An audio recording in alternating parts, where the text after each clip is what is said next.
Au nom du Père et du Fils et du Saint-Esprit. Amen. Dieu nous écoute toujours, et pourtant, il nous arrive de faire l'expérience que nos prières ne sont pas exaucées, ou bien elles ne sont pas encore exaucées, et nous sentons que le Seigneur nous demande de prier davantage. Ça peut être une des difficultés de la prière même, c'est que nous ne savons pas si Dieu va nous exaucer. Et peut-être avons-nous pu entendre des personnes se plaindre. J'ai prié, mais je n'ai pas été exaucé.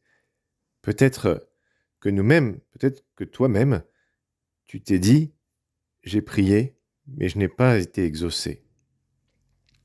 Et on peut être tenté de se décourager. Ça fait tellement d'années que je demande telle ou telle chose au Seigneur, et pourtant, j'ai l'impression qu'il ne m'entend pas.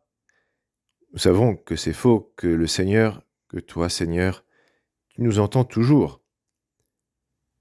Jésus nous entend et il est conscient que le fait que parfois nous ne soyons pas exaucés tout de suite puisse susciter un certain découragement. Jésus veut convaincre ses auditeurs et plus tard ceux qui liront l'Évangile de l'importance de la prière. Et il y a un passage où particulièrement il essaye de nous montrer combien il nous faut prier sans nous décourager. Jésus parle dans ce passage particulièrement de la prière de demande, mais en réalité, cela nous ouvre à toute notre relation à Dieu. Jésus invite à parler sans cesse avec Dieu, à avoir confiance en lui. C'est comme cela que saint Luc commence son chapitre 18. C'est l'évangile de la messe de ce dimanche. Jésus dit une parabole pour montrer à ses disciples qu'il faut toujours prier sans se décourager. Oui Seigneur, tu connais nos faiblesses. Tu sais que nous risquons de nous décourager et tu veux donc nous aider par cette parabole lorsque nous sentirons peut-être la lassitude envahir notre cœur, pour que nous ne cessions jamais de regarder vers toi avec confiance. Seigneur, donne-moi cette grâce de ne jamais me décourager dans la prière, de toujours me tourner vers toi avec une confiance pleine, totale, absolue.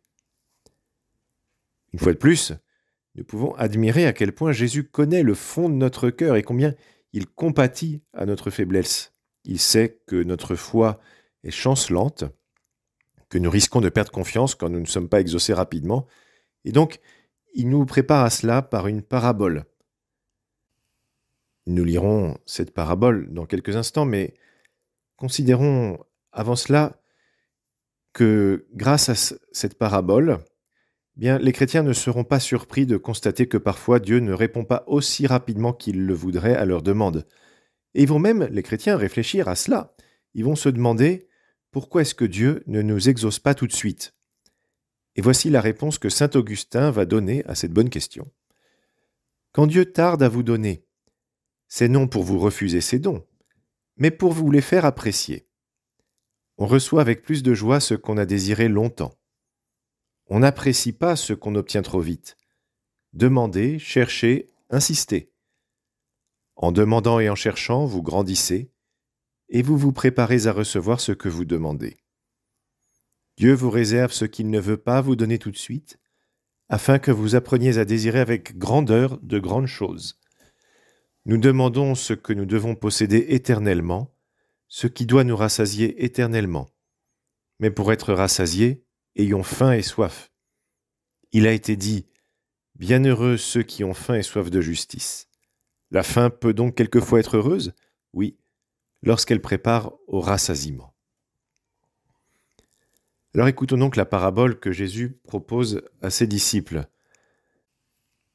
Il y avait dans une ville un juge qui ne craignait pas Dieu et ne respectait pas les hommes. Dans cette même ville, il y avait une veuve qui venait lui demander « Rends-moi justice contre mon adversaire ».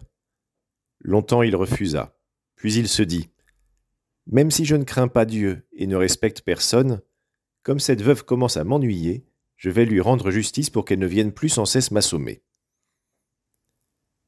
Et Jésus ajoute « Écoutez bien ce que dit ce juge dépourvu de justice. Et Dieu ne ferait pas justice à ses élus qui crient vers lui jour et nuit? Les fait-il attendre? Je vous le déclare, bien vite il leur fera justice.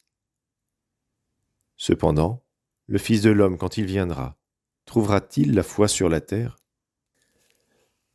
Jésus, toi Seigneur, tu imagines donc un juge qui refuse de rendre la justice, il refuse de rendre justice à une veuve contre son adversaire. Le juge sait que la cause de la veuve est juste, mais il refuse de prononcer une sentence en faveur de cette pauvre veuve pour une raison que nous ignorons. Alors les personnages qui sont présentés ici par Jésus sont typiques de plusieurs catégories de personnes. La veuve tout d'abord. La veuve dans la Bible et dans le Moyen-Orient antique en général est une femme dont la situation sociale est très précaire. Les ressources dont elle dispose pour vivre sont minimales. Si elle a de jeunes enfants, sa situation est encore plus difficile, comme on peut l'imaginer, parce qu'elle devra trouver de quoi les élever, tout en ayant moins de chances de trouver un mari qui acceptera de les recueillir dans sa maison.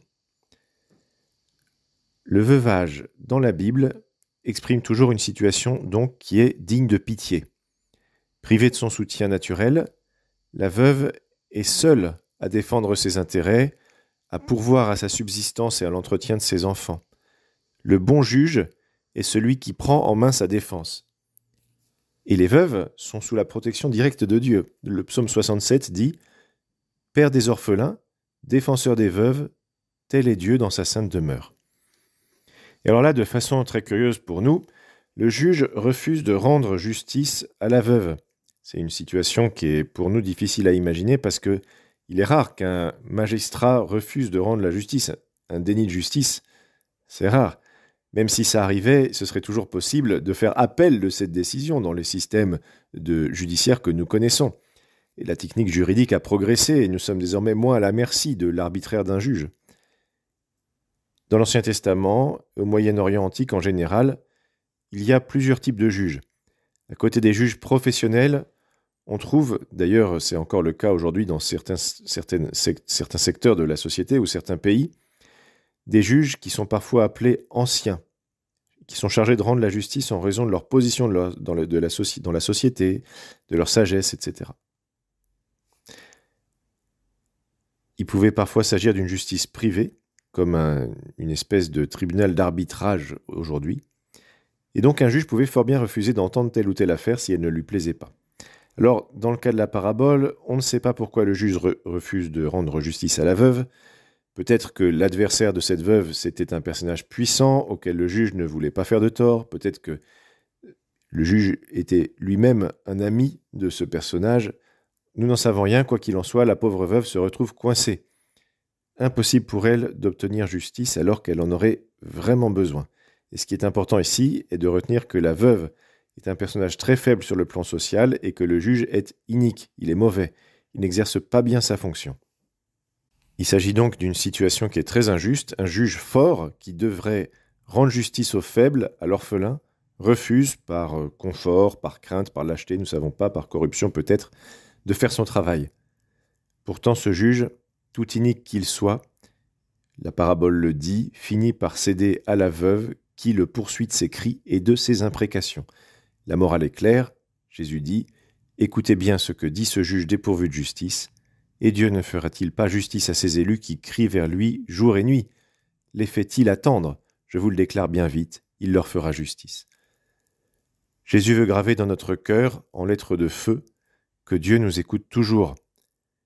C'est une vérité à inscrire au plus profond de nous-mêmes. Il y a quelques vérités, quelques convictions profondes qu'il est bon de ne jamais abandonner, par exemple que Dieu nous aime, qu'il est proche de nous, qu'il nous pardonne toujours. Bien que Dieu nous écoute toujours est l'une de ces vérités. Et Jésus va même plus loin que ça.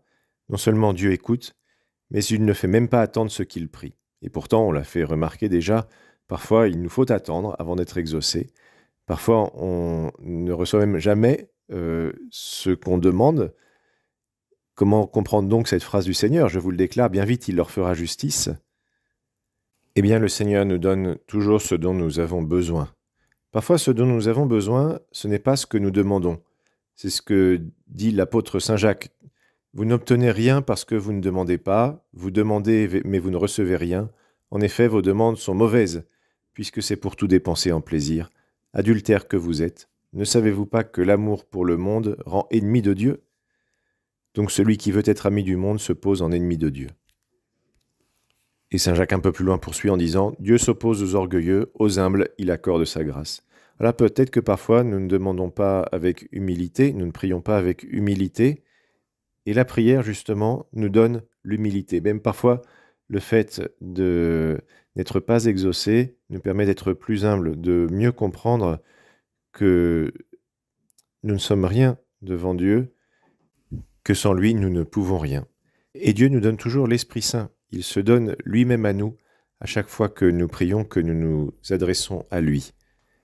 La Vierge Marie aussi nous accompagne dans chacune de nos prières et nous pouvons avoir recours à elle pour lui demander d'accompagner chacune de nos prières.